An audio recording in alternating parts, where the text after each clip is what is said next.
Tonight, I come to you in front of the fire. We hide the fireplace. It tends to burn a little too bright and a little too hot, so we hide it from the cats and from the children. But tonight, no, it's not on the floor. No, stop it. Okay. Tonight's story is Ab's Secret. This again is from 5-Minute Hockey Stories, now available at Kohl's. Indigo Books, any Indigo bookstore. Chapters. It's cheap too. It's a fun little book.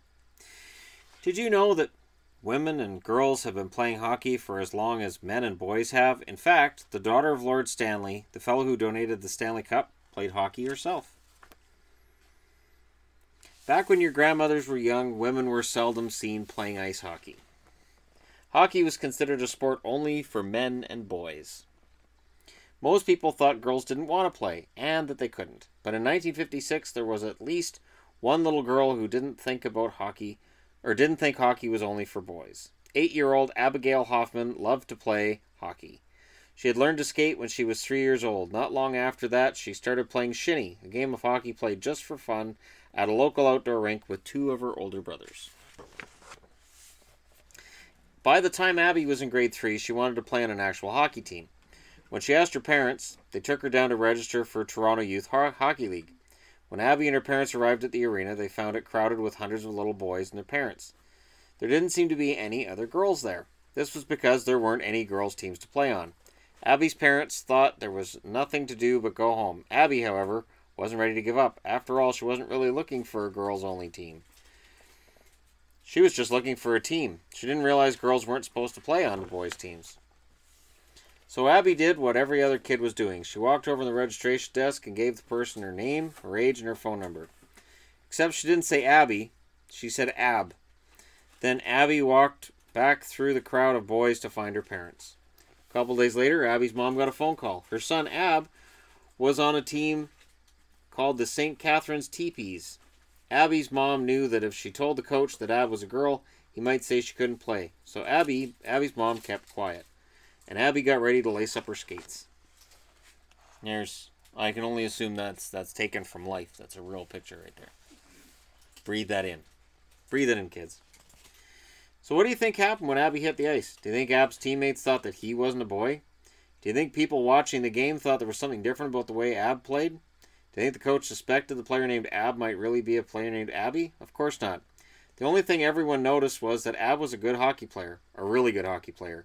Game after game, Abby showed up at the rink in her equipment and put on her skates with the other players in the locker room. Game after game, Abby checked opponents, stopped passes, and defended her goalie.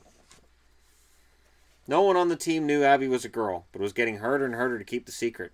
Her brothers couldn't help talking about their hockey-playing sister with their teammates, and word was getting around. One day, one of the other parents winked at Abby's mom and said, "That boy of yours is quite the hockey player." In fact, Abby was such a good player that she was chosen to join the league's all-star team.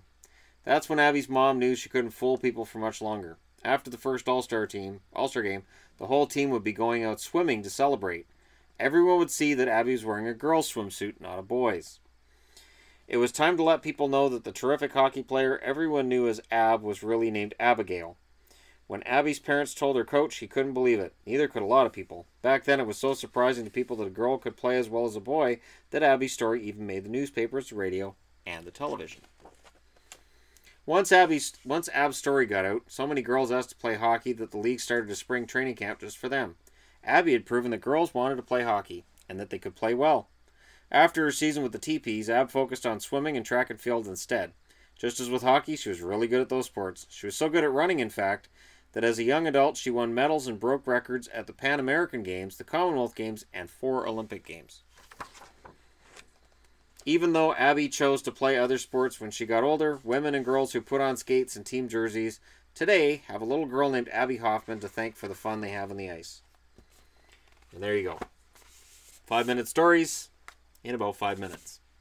There you go. Now, for anybody who stayed up this late, go to bed. It's late. You've got to get up in the morning and go to school or work or watch TV. So enjoy yourselves. Thanks for watching. Hit like and subscribe if you're browsing your way through. And hey, I'll talk to you again soon.